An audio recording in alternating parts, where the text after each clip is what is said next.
next one I have is Jimmy Dale Whitfield, the longest missing person in Oconee County in South Carolina, 1987. According to police reports, Jimmy Dale Whitfield came home on a Saturday, March 7th, 1987, and a violent argument ensued between him and his wife, Wanda. According to his wife, Jimmy grabbed a few changes of clothing, up to $2,000 in cash, and left their somewhat rural trailer home outside of Seneca, South Carolina, on foot. He was never seen or heard from again. Oh, wow. Jimmy was extremely close with his mother, loved his 2 children, and received a promotion at work a few weeks before his disappearance that he was reportedly excited about. His 30th birthday was approaching at the end of March. Other than the argument with his wife, nothing bad or disturbing had happened in his life recently. The family believes he will never leave on his own accord without contacting his mother again. Yeah, that is, Yeah, I'll say, oh, this is interesting. This is an interesting start. He reportedly left their home on foot, despite owning a truck that he used daily.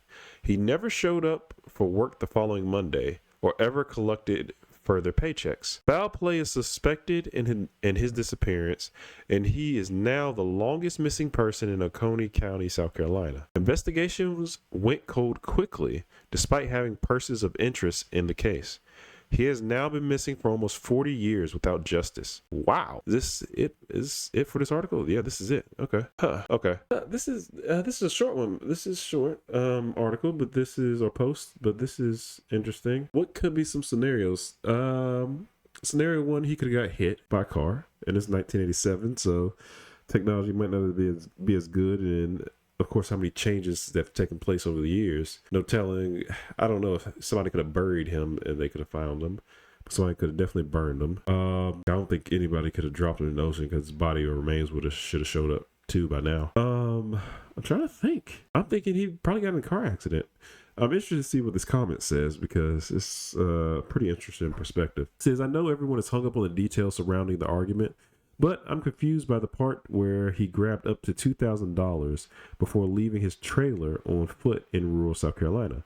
That's a lot of money to have on hand in the 80s, especially for someone living in a trailer. No judgment intended. My husband lived in one for 5 years in order to save up to buy a home. Couple that with I'm grabbing a couple days worth of clothes and leaving on foot. Honestly, sounds like the wife and her potential lover killed him and tried to make it seem like he left on his own. I did not think about this. Okay, this is interesting. Taking money, clothes, and the truck might make me think he left for a few days to cool down and find a place to stay. Taking the money and truck would make me think he was going to blow it on something for him to spite his wife. Taking his clothes and the truck would make me think he was going to stay somewhere for a little bit while he calmed down. But taking clothes and money with no vehicle makes no sense to me, unless it's a lie to cover up his disappearance and explain why his truck was still there. Man, I did not think about that, because that makes a lot more sense. Yeah, because if you had a truck, why would you not take a truck and then just come back? Agreed. I worded it, the original poster said, agreed. I worded it as up to $2,000 because his wife claimed it was their tax return money, their savings, kept in the house. And I'm not sure what the exact amount is. He said it's an odd detail for her to bring up unless she needed to cover up where the money went. Perhaps she paid someone to make him disappear with the money. It says local gossip is that she actually used the money for new furniture. Oh, wow. Oh, wow. Okay. Other sources. Somebody else had additional details to this.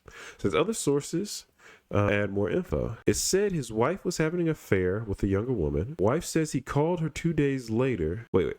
I might have messed it up. Okay. One says it said his wife was having an affair with a younger man. Point number 2. Wife says he called her 2 days later asking if she and the children were okay. Point 3, he was exceptionally close with his mother, who was interviewed for the local paper. All of the articles emphasized that closeness, but failed to mention the husband-wife dynamic. That is interesting. It says the original poster puts under this post, the phone call thing bugs me because I don't think phone records were very detailed in 87. So it just seems like hearsay to me. And then somebody else puts a very long post, which I'm going to read and probably end this conversation here. But they put, I agree. The phone call is something to focus on. It implies he was still alive at that point. Convenient for the wife if he wasn't, and she has something to do with it.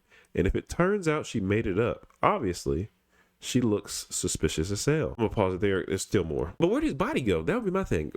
After all of this, where did his body go? Because unless they burned him, he should be somewhere. And maybe other people could tell me more, but he should be somewhere. I don't know where this man went, but he should be able to be found. Okay, let's keep going. But maybe it's true. He might have well run out, but checked on the kids. Still odd that he didn't call or visit his mother he was so attached to. That is odd because he should have went to his mom's. And odd that he asked how the wife was doing instead of just asking about the kids. Feel like someone mad enough at their spouse to leave isn't going to give a F how they're doing 2 days later. Yeah, probably not. How good were phone records? Late 80s is right on the cusp of when phone bills were becoming itemized, and it probably varied by region. So I don't know whether to expect records of individual calls to exist. If they did, obviously the police should have verified the call, the scene where it was made from, etc. Guessing they pursued it, there were no record, and there either was no record or they couldn't pin it down to a specific call and the wife was vague. It says, and the original poster puts, to me, based on what I know about the case, it seems like a convenient thing for the wife to say to convince his friends and family everything is fine and that she's not to blame in any way. Police to this day are negligent in this case, and I don't believe they pulled records or even checked out her story about them having an altercation. Yeah, it sucks for this dude because somebody's lying because my original thing was he got hit by a car. Sounds like that's probably not true. But even if he did, it's like somebody's covering something up. So I don't know, maybe the younger man, let's say allegedly the wife was messing with a younger guy. Was he part of the police force? I'm not sure about that. What did the younger guy do? Like as a career, or like what was he in? Because that might be a missing part of the story too. My mind goes there.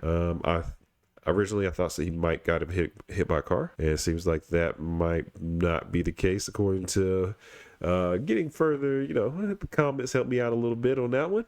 Saying if he had a truck, why has he started walking? Maybe that was their only family car and he knew the kids needed to get to school. Maybe, I'm not sure. But sometimes but he took clothes. Yeah, but I guess unless you carry your knapsack like how they did in the cartoons, why are you putting all your clothes, taking your money? That is interesting. Okay, let's get into our next story.